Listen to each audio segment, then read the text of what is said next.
Hi, this is Scott Garibay, and today we're going to talk about Dungeons & Dragons, and we're going to talk about why it's so incredibly important that they just officially confirmed Spelljammer for D&D 5e, officially confirmed Dragonlance for Dungeons & Dragons 5e, why that's so important. So if you want to play Spelljammer and you want to play Dragonlance, can't you just go play the old versions, right? And the answer is no, you cannot, because there are cultural issues in it, right? And so, I said this yesterday, and I was like, there's cultural issues in it, but I didn't list them, right? And so one of my best commenters, DM Kurt, rolled up in the comments, is like, what are those cultural issues, right? I was like, get specific, right? So I always appreciate when you guys, bring forward a genuine, important question. And by the way, if you guys aren't watching DM Kurt's stuff, man, get over there. He has got a absolutely fantastic channel. I'm really excited to see how he is really improving his quality in each of his videos, right? So he's putting up some serious number of videos. He's pretty consistent, and I really like about his channel how like each video is better than the last. He's got a great channel, so go check out DM Kurt's stuff. Really great channel.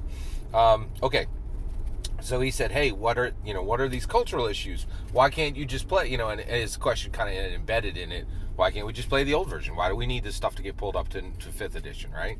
It's a really good question. It's a totally valid question, right? So I will give you the answer right now. So I just want to be clear. I have Dragonlance, the Dragonlance Orange Spine Easily sitting on my shelf. I got it last year. I got all 12 of the Orange Spine Easleys. Cost me about $600 and took me about 6 months. I'm very proud of that collection, and Dragonlance book is right in there. So I have what I need right now. I could run an AD&D game with Dragonlance, but I don't, and here's why. Okay, so first of all, I would love to tell you why. Give you my list of the cultural issues in both Spelljammer and in Dragonlance, but I can't, and the reason why is there's somebody who has done it much better than I ever could. Okay, so if you're not listening to Mastering Dungeons, Tejas Abadia and Sean Merwin, follow them both on Twitter and get on that podcast. It is some of the best content coming out. Sly Flourish put me onto it, and they are amazing. And honestly, Nerd Immersion, Dungeon Craft, and Sly Flourish are the best in the game on YouTube, right? I don't know why Sean Merwin and Tejas Abadia haven't figured this out. They're still over on the podcast side, but their stuff is amazing, all right? And I was just listening to Tejas Abadia and Sean Merwin break down using old adventures, but making them new and running them modern, right? And they did a great job on the podcast. And Tejas Abadia, addressed this exact issue. He's like, here's why. He's like, if you run these old modules, you can't run them straight. You have to fix them because they have cultural issues in them. And he made this list that I'm going to give you now. And this is Tejas Abadia's list, but it is fantastic. And in 4 words, he describes the problem with every single. So in my opinion, 1E goes all the way to from 1974 to 1989. 2E goes from 1989 to 1997, and everything I'm about to tell you applies to every single source book and the core books and the adventures that were ever published in 1E and D&D 1E and 2E, right? And this is why it's so important that they brought Spelljammer and Dragonlance to D&D 5e, because every single one of these 4 things I'm going to list for you are going to be fixed, right? And so let's get into it. What stops us from running D&D 1E and D&D 1E and D&D 2E settings and adventures, right? And here we go. So it's good malt. That's my mnemonic. GMLT. Let's get into it. Gender. Every single D&D 1E and every single D&D 2E gets gender wrong. It's just a matter of how deeply it gets it wrong.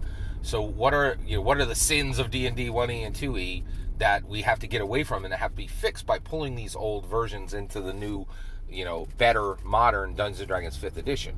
Well, the first one is gender, and it is, women were just underrepresented in the stories, right? That just a lot of times, men were the adventurers, men were the villains, And then, oh, here's a lady woman, and she's a bar wench, right? Oh, here's a lady woman, and she's an adventurer, but she's got a chainmailed bikini, right? And Teos Abadia talked about this. He like the gender problems in these old D&D 1e and 2e settings, and in the source books and in the adventures, are so deep. It's so clear that the primarily white male writers for these things weren't even aware of how bad the problems they were presenting were.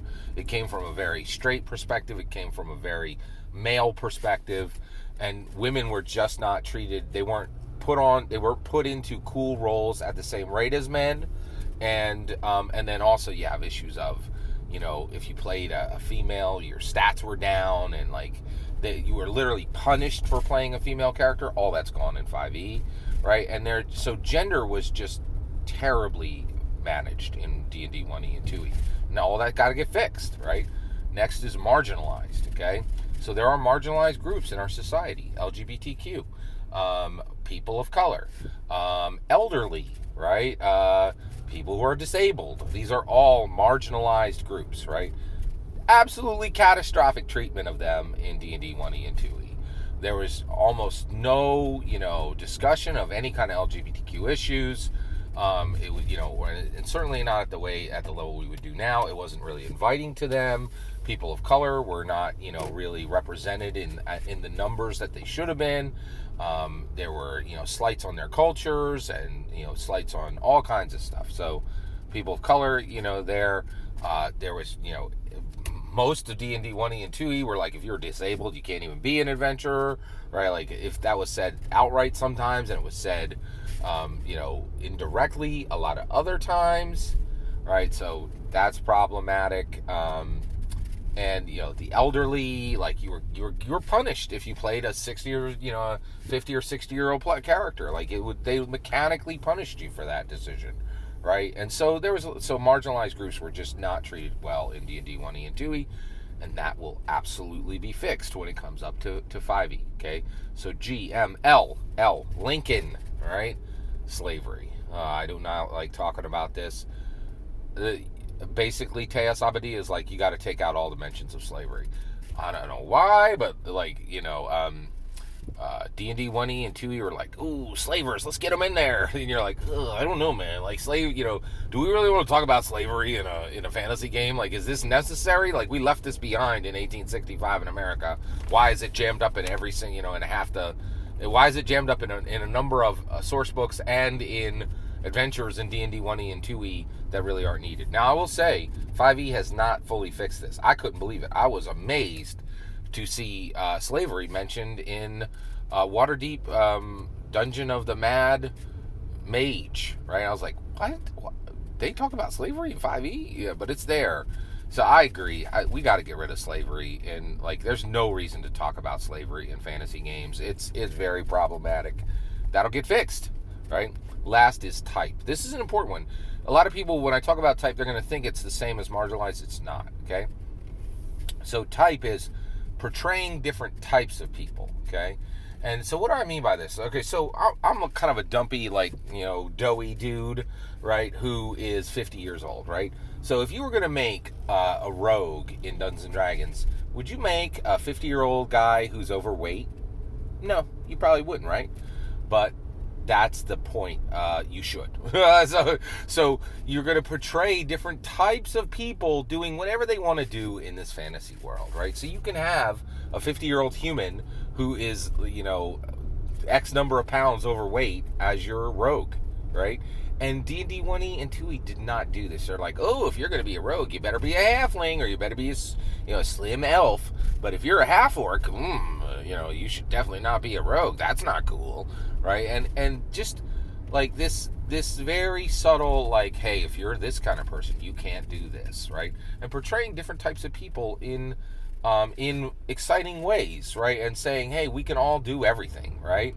Is exciting, and I think that's really cool, and I agree with Teos Abadia. I think portraying different types of people is different than addressing marginalized people, right? And just like, even like let's say you are shy, right? Can you be a bard? Well, it's worth exploring, right? And we don't want to mechanically get rid of that, right? And so I think that last one, it's less defined than the marginalized and some of the other ones, but I think it's important, right? So Teos Abadia just knocked this out of the park. Good malt, right? Gender, Lincoln, marginalized, types of people, right? These are all massive problems in D&D 1E and 2E, and they stop us from really using these things because basically you're going to bring these to your table, and if you're some white dude surrounded by a bunch of middle-aged white dude, and you're surrounded by a bunch of middle-aged white dudes, yes, you're probably going to be able to bring these old things to your table without too much, hemming and hawing. But if you actually have a table where you're trying to grow the hobby, right, like, and you're going to run into super serious problems, right? Because I'm going to go like, wait, what's this saying in this book? And they're going to get upset, legitimately. And there's legitimate reasons for them to be upset, right? Like, so it's huge that they're bringing Spelljammer and Dragonlance to 5e, where they will be fixed. They will be fixed, right? And that is, I'm excited about that. Are you? I'd love to hear your thoughts. Let me know in the comments below. Please consider liking and subscribing, and have a wonderful millennium.